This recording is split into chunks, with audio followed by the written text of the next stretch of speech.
สบายดีเบิดสุคนนะพี่น้องวันนี้เฮาก็สิเปิดคลิปอยู่ในห้องเด้อพี่น้องมื้อนี้นะหลายมือหลายวันบ่น้อยบ่ได้ถ่ายรูป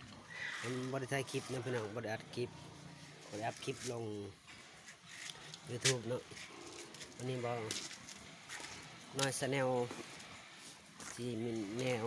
แนวให้เบิ่งนะพี่น้องให้เบิ่งตัวหมูพี่น้อง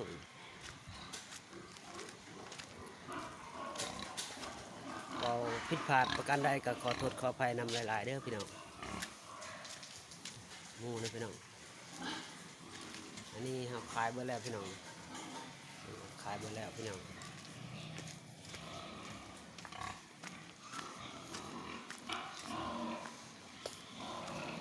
ก็มันสั้นเนี่ยก็อุตส่าห์เบิ่งก็ได้พี่น้องยังบ่มีงบนะพี่น้องหมูที่เราเลี้ยงนะพี่น้องเราเลี้ยงตั้งแต่น้อยๆเนาะเอาอนุบาลมันจนใหญ่นะพี่น้อง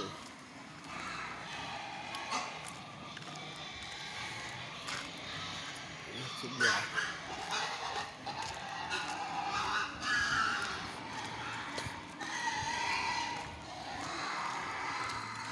มันกระแดดนั่นพี่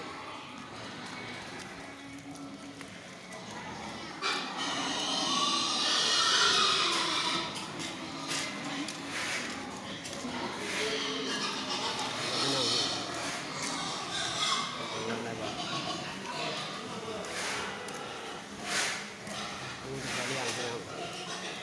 งูที่พอเลี้ยงตั้งแต่1 เดือน2 เดือน3 เดือน6 เดือนขายพี่น้อง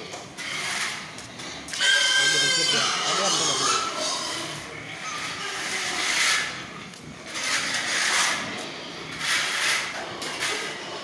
นี่ก็ใส่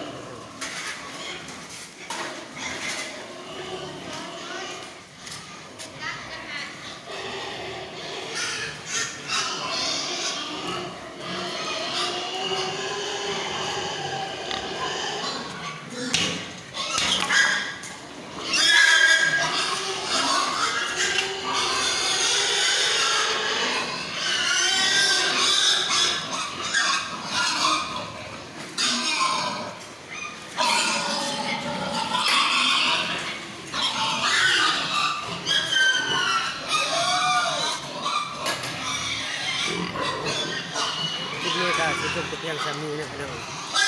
ข้าวมาเนาะ